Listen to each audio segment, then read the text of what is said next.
Lahan le pide a Mao Mao que tenga un hijo con Jinshi. ¡Empezamos fuerte! Mao Mao y Lahan se reúnen al día siguiente después de que la cacharan chismeando con el Basen. ¿Y de qué chismearon, Rebo? Pues para eso ya tenemos 2 capítulos completos en el Tutups. Después de este percance con Basen, Mao Mao se fue a dormir inmediatamente, pero sabrá Dios por qué se armó un merequetengue que hizo que el resto se quedaran despiertos. Aunque para este punto, Mao Mao prefirió simplemente ignorarlo. Eso sí, para el día siguiente aún tenía las marcas de la mano de Basen que la había agarrado con mucha fuerza. Olvidé mencionártelo, pero me enviaron aquí para atender unos negocios, le hace saber Lahan a Mao Mao. Esto no sorprende para nada a Mao Mao, porque honestamente cuando se trata de números, Lahan posee un talento inigualable. Sin embargo, lo que sí la saca de pedo es por qué Riku-san está aquí. Mi superior no quiere dejar la capital, yo vine en su lugar, responde casi leyendo el rostro de Mao Mao. ¡Qué superior tan más inútil, debo de decir, señor!, contesta Mao Mao. Aprecio tu franqueza, Mao Mao, pero al menos aquí y ahora debemos de mantener un mínimo de discreción. Mao Mao al escuchar esto se saca un poquito de pedo porque vaya cosa rara un comentario serio de Lahan. Claro que Mao Mao entendía esto y de hecho por eso decidió decir lo anterior con un tono cortés. Bueno, pero a todo esto, ¿de qué quieres hablarme?, pregunta Mao Mao. Lahan, como buen otaku, desliza sus lentes por el puente de la nariz antes de hablar y saca 2 papeles de su túnica en los cuales dice "se busca". Mao Mao al verlos se ve intrigada porque uno de los papeles le pertenecía a una mujer. La descripción del papel decía ojos rojos, pelo blanco y piel pálida. ¡Oh, fuck! Es la dama blanca que fuimos a ver, dice Mao Mao. Efectivamente, a lo que Lahan le muestra el segundo papel. Mao Mao lo mira fijamente y solamente puede decir: ¿quién ranas es, güey? Lahan extiende los papeles de Se Busca uno al lado del otro y es ahí que Mao Mao, aunque en realidad no sabía quién chuchas eras, sí sentía que lo había visto en algún lugar. Vimos a este hombre hace unos días, dice Lahan. Sí, cierto, por 2. Estoy muy seguro de ello, añade Riku-san, ya que en palabras de Lahan, Riku-san tiene el talento para nunca olvidar una cara. Lo cual tiene sentido si recordamos que Lahan tiene prosopagnosia, o sea, no logra identificar ningún rostro fuera del de Mao Mao y el de Feng Xiang. Mao Mao nuevamente corrobora que, en sus propias palabras, ese engendro con monóculo tiene un talento casi sobrenatural para juzgar los talentos de las personas. Hace unos 2 días, dice Lahan, vieron a este hombre del cartel de Se Busca haciéndose pasar por un representante que se encargaba de las mercancías de la carga de una de las carretas. Y la carga que iba cuidando y representando en cuestión pertenecía a un comerciante de Shao. A ver, momento de contexto. Shao era un país que estaba más allá de la región desértica del oeste de Li. Este es un lugar precario donde al sur había montañas y además estaba rodeada de otros grandes países. Y ojito que lo más importante de esto, si bien recuerda Mao Mao, es que hace poco 2 emisarias habían visitado la corte del imperio y esas emisarias eran nada más y nada menos que de Shao. Pero, y aún más importante, una de esas emisarias le había estado suministrando armas al clan Shi. ¿Qué? A ver. Mao Mao y Lahan saben perfectamente que todo esto huele a malas noticias. Por un lado, la misma gente que andaba causando pedos al imperio ahora estaban entre los comerciantes de Shao. Por otro, si de algún modo estaban conectados con la ninfa blanca con poderes, había posibilidad que estuvieran traficando opio y estuvieran involucrados con los bandidos que las atacaron. Pero es que ahí no se acaba el pedo. Shao es un país que se mantiene al margen del imperio, es decir, no se relacionan tan directamente, por lo cual si quisieran hacer algún movimiento podría haber pedos políticos. Y sumado a eso, Lahan sabe que si todo este complot logró llegar al territorio este en donde están, sería difícil de imaginar que no haya alguna influencia por parte de su gobierno. Riku-san tenía grabado el rostro del güey del cartel de Se Busca, Pero aún así, eso no era suficiente prueba para detener al sujeto en cuestión. Y aunque quisieran enviar al caballo más rápido para informarle a la corte del imperio del asunto, tardarían 10 días en llegar y 10 días en regresar. Pero en eso, Mao Mao le pregunta, ¿a qué quieres llegar? Porque sí, el chisme es chisme, pero tenía que haber un motivo para que le estuviera contando todo esto. Es ahí, y agárrate los chones, que la Han le suelta la bomba. ¿Se acuerdan que les dije que a Mao Mao la habían hospedado en un cuarto de lujo, pero que además tenía de vecinas a Lady Duo y a la consorte Li Shu, lo cual era muy sospechoso para alguien que venía como simple sirvienta? Necesito que estés en el banquete. En este momento, aquí, tú eres la princesa del clan La. ¿Qué? Mao Mao no dice nada. Pero, por la reacción de Lahan diciendo que no sacara los colmillos y que incluso para alivianar la tensión dice que hasta Rikuson se está asustando, podemos suponer que Mao Mao no puso una cara muy linda. Rikuson solo dice, ¡ay, ay, qué bonitas nubes! Esa tiene forma de... nube. Obvio, estaba haciéndose el tonto, a lo cual Mao Mao piensa, quizá es un hombre mejor del que juzgué. ¡Ojito!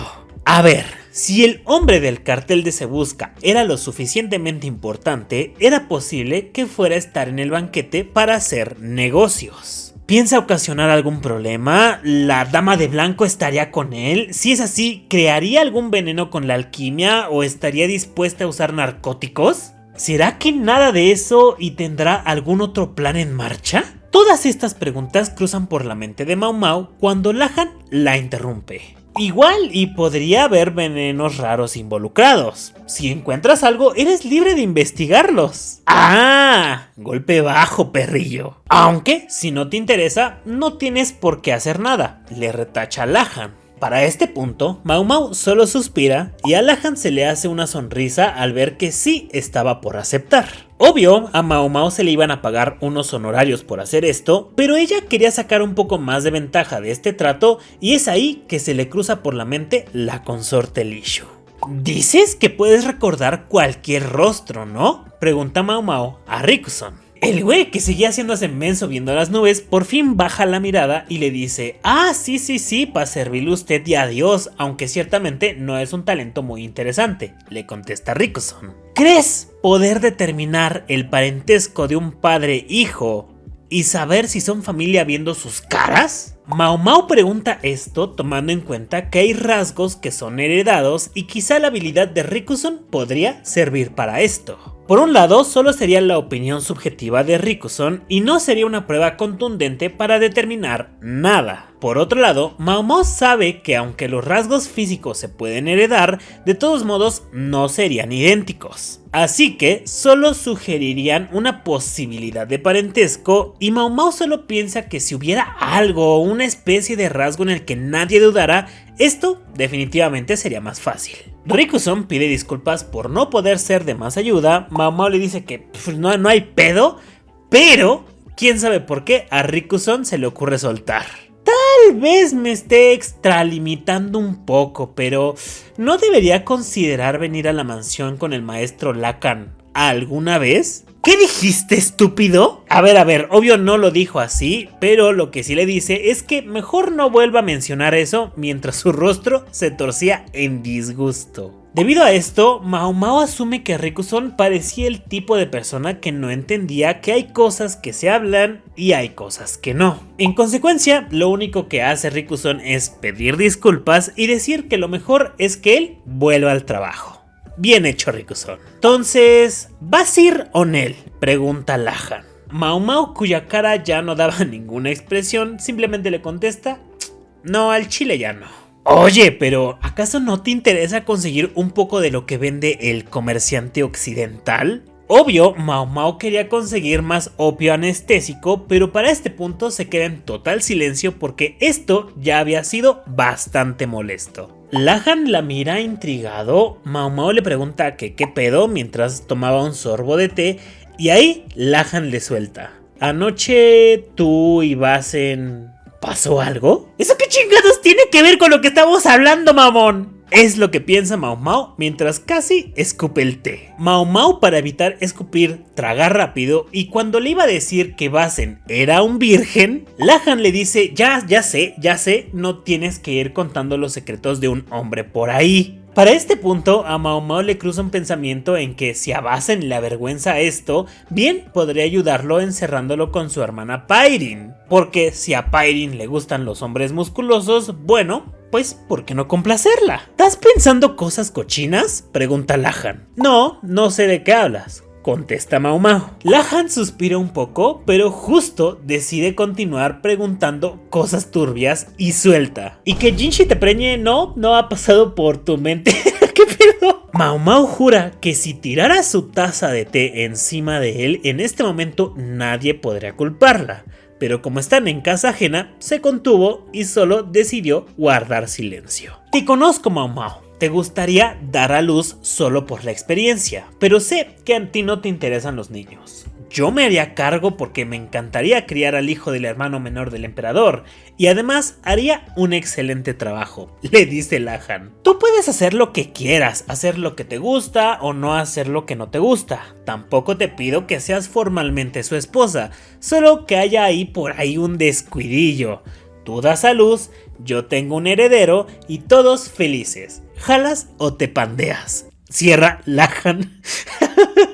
¿Qué pedo? Ya bien resignada con el tema, para este punto Mau Mau solo le puede decir con un gruñido que si quiere un heredero, que lo haga él mismo. Y a partir de aquí la cosa se pone más y más turbia. Y es que resulta que Lahan le dice que no puede conseguir a la pareja ideal para ello. Y con esto Mau Mau entiende que para él lo ideal sería alguien con la belleza de Jinshi. Lahan menciona que es un verdadero desperdicio que Jinshi sea el hermano menor del emperador, porque aún con su herida, su belleza irradia como 1000 soles.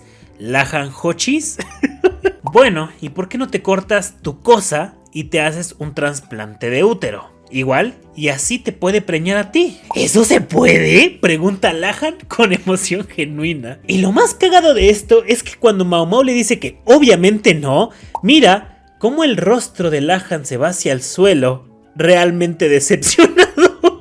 Pero espérense, que esto todavía no es lo peor. Quizá Lahan tenía la teoría de que si Mau Mau fuera la madre, como ella era muy promedio, los genes de Jinshi le ganarían a los suyos. Ahora, si el bebé era niño, pues iba a ser un heredero. Pero si nacía niña, bueno, voy a cuidarla y criarla durante toda la vida, dice Lahan. Mau Mau obvio entiende que con esto se refiere a que va a criarla hasta que pueda convertirla en su novia. Mau Mau lo hubiera tachado de pedo si bien no fuera porque esto parecía más una forma de demostrar su devoción hacia la belleza de Jinshi. No por eso menos turbio, honestamente. Mau Mau no dudaba que si una mujer heredara una fracción de la belleza de Jinshi, ya sería mucho más bella que muchísimas mujeres. Pero tampoco tenía duda de lo despreciable y horrendo que era Lahan. Es más, no dudaría en que si alguien le preguntara por un buen hombre, definitivamente nunca lo presentaría a él. Después de tanta turbiez, Mau Mau termina su té, procede a querer irse. Lahan le dice que solo se deje llevar aún con ojos de esperanza, pero Mau Mau solo procede a pisarlo en los pies mientras se iba. Cuando Mau Mau por fin llega a su habitación, entra a su cuarto y adivinen con qué se encuentra. Señorita, ¿sería tan amable de cambiarse para mí? Estas son las palabras de un sastre que ya tenía listos diferentes vestidos para probar en Mau Mau durante toda la siguiente hora. Mientras se prueba los vestidos, a Mau Mau se le hace raro que si este es plan de Lahan, estaba siendo muy generoso solo para resolver un misterio. Aquí yo les pregunto, ¿será que los vestidos es cosa de Lahan? Ya cuando terminan y el sastre se va, Mau Mau nota que en su cama había una cajita de bastante buena calidad y supone que sea lo que sea tendrá que ocuparlo esta noche. Al abrirla se sorprende bastante y es que lo que contenía era una horquilla de plata. ¿Qué? Durante unos pequeños instantes, Mau Mau al verla deseó que esa vara fuera aquella que pensó nunca volver a ver. deseó que fuera la horquilla que le dio a Shisui. Ojito que aquí sucede algo muy curioso. Sabemos que Mao Mao no es de lujos ni accesorios, pero al ver que era una vara muy hermosa de bastante detalle con un diseño de luna y amapolas, Mao Mao se la pone casi por instinto solo porque sí, y de hecho hasta piensa que es apropiado para ella. Un detalle que nos dejan saber es que Mao Mao sonríe porque recuerda cuál es el significado de la flor de amapola. Y si tú sabes cuál es o lo estás buscando ahorita mismo, déjalo aquí en los comentarios. En el banquete había personajes muy importantes. De hecho, muchos grandes hombres que llegaron a ver a Jinshi con lujuria o con desdén también se encontraban allí. Y algo que le daba mucha risa a Mao Mao era verlos tropezar torpemente cuando querían dirigirle la palabra o servirle alguna bebida. Eso sí, tuvo que tragarse todas las risas por mero decoro. Mao Mao se sienta a medio paso de Lahan, mira que Jinshi está con Gyokuen en otra sala y en diagonal frente a ellos un hombre de mediana edad de complexión media que de inmediato intuyen quién es. Uryu, el padre de la consorte Lishu. Bueno, se puede ver, dice Lahan. A lo cual Mao Mao entiende de inmediato como un sí, se parece a la consorte Lishu, pero tampoco se parece mucho a la consorte Lishu, ¿sabes? Que, por si ya se les olvidó, también están investigando quién es el papá de la consorte Lishu. Aunque, en teoría, solo Mao Mao tendría que saberlo, y es por lo mismo que Lahan le dice, bueno, pero ¿a quién tengo que comparar exactamente, Mao Mao? ¡Vete a la rana, si es cierto! Nada más yo sabía eso, piensa Mao Mao. Aunque, si Lahan supo inmediatamente a qué se refería Mao Mao, quería decir que el chisme ya se había expandido en la corte. Fucking chismosos. Lishu no estaba presente en el banquete, y aunque lo estuviera, la mayor parte del tiempo llevaba un velo en el rostro para que ningún hombre la viera. No es que estuviera prohibido, pero parecía que para ella eso era importante. En cambio, quien sí estaba en el banquete era su hermanastra horrible que estaba justo al lado de Uryu, el padre. La morra no dejaba de hacerle ojitos a Jinshi e incluso llegó al punto en el que jaló la manga de su papá, a lo que el padre, en un movimiento de todo sea por mi hija, procedió a acercarse a Jinshi, quizá con la intención de presentarla. A ver, Mao Mao empieza a notar muchas cosas, por no decir que es chismosa. Muchos hombres se acercaban a Jinshi a presentar a sus hijas. La mezcla de hombres y mujeres en un mismo espacio le parecía extraña y además ella sentía que no encajaba del todo entre tantos peces gordos porque en teoría su única cualificación para estar ahí era ser la pariente de Lahan. Algo definitivamente estaba sospechoso y Mao Mao, nada más no te das cuenta, Dios mío. Eso sí, mientras transcurría la noche, Gyokuen parecía disfrutar cómo Jinshi se las arreglaba para lidiar con tantos señores queriendo presentar a sus hijas. Sí, definitivamente es el padre de la emperatriz, piensa Mao Mao. Los platos de comida entran y salen, las sirvientas se sonrojan con Jinshi, casi nadie comía en realidad. Y de hecho, Mao Mao nota que Uryu solo comió un leve de arroz y un poco de cordero. Fuera de eso, puro alcohol.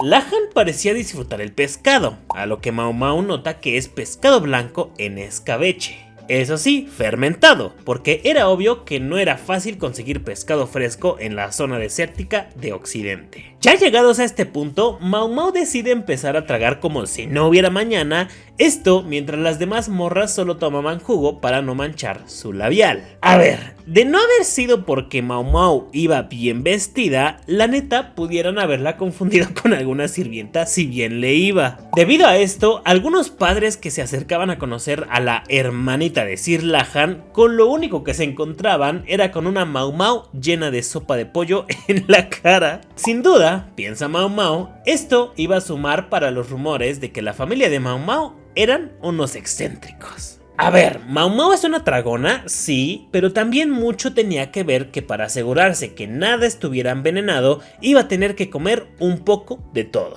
Y es que este era el tipo de banquete en donde hay platos enormes y cada quien se servía de lo que quería. Esto complicaba las cosas de dos formas. Alguien iba a ser envenenado, el veneno tendría que ser puesto directamente por los sirvientes, ya que nunca se iba a saber quién agarraría qué en qué momento. Y por lo mismo, sería muy fácil hacer pasar alguna hierba venenosa por algún condimento. Por esta razón, Mau Mau optó por memorizar sabores y presentaciones mientras comía. Su viejo alguna vez le había explicado que los banquetes en Occidente en realidad no se trataba tanto de la comida, sino más bien del baile. Y aunque Mau Mau no entendía del todo eso, con la pena del decoro y el anfitrión Gyokuen iba a tragar como si no hubiera mañana. En eso llega alguien a ofrecerle una copa de vino. Era ese tipo de hombre que al parecer, aunque le sirvieran alcohol, él no se lo iba a tomar. Era un chico guapo, el cual Mau Mau le dirige la palabra diciendo: muchas gracias, maestro Riku-san. Oh, no necesitas usar un título especial conmigo, señorita Mau Mau. ¡Ay, ahora! Mau Mau frunce el ceño bien sacada de pedo, pero sabe que habría sido más irritante corregirlo directamente. Además, Mau Mau piensa que ciertamente no sabe cómo hablar con este tipo. Bueno, Riku-san será. Y aunque Mau Mau se siente raro al decirlo, si con eso bastaba para evitar que la llamen señorita de nuevo, lo iba a hacer. Riku-san le deja saber que él no es muy bueno con el alcohol y por eso mejor que se lo tome ella. En respuesta, Mau Mau no se niega con la excusa de que no vaya a ser que haya venenos aquí, hay que checar.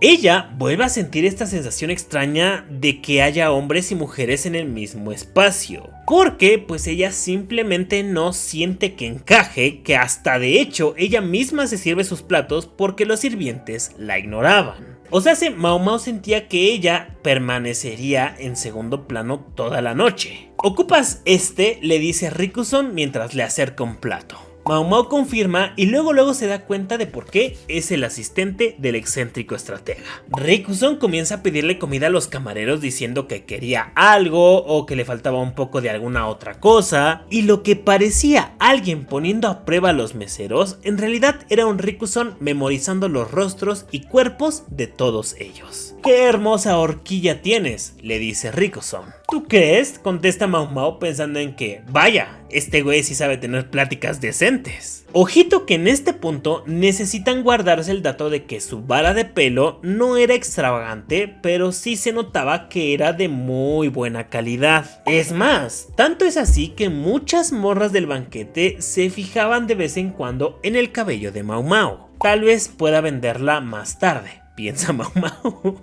En eso suena un estruendo en el lugar. Una vajilla se había caído y roto haciendo demasiado ruido. Cuando voltean a ver, solo mira a una sirvienta aterrorizada y a Uryu alzando la mano con un grito diciendo: te he dicho que no lo quiero. La mujer se disculpa mientras limpiaba aún aterrorizada. Pero los restos de comida se habían esparcido por todas partes. Mau Mau al ver la escena solo piensa que qué desperdicio de comida, pero entendía la situación. Los cocineros se habían tomado la molestia y prepararon el pescado con mucho esfuerzo y probablemente la camarera había sido muy insistente para que lo probaran. Uryu, al darse cuenta de que todo el mundo lo está viendo, se esfuerza en volver a parecer tranquilo y procede a disculparse hacia el público. Si de por sí ya se oían rumores desfavorables de Uryu, ahora con esto parecía alguien con un mal genio. Por otro lado, Mau Mau mira a Gyokuen susurrándole a otro camarero, muy presumiblemente para dar instrucciones de cómo disciplinar a la camarera o incluso despedirla. Por esto, Mau Mau solo desea que la piedad sea una de las cosas en las que se parezca a su hija. Al siguiente día, Mau Mau toda desmañanada escucha que tocan a su puerta y solo puede preguntarse ¿quién chingadas ranas es? Pero aquí termina el capítulo. Yo soy el Rebo, sígueme para más viernes de Bótica.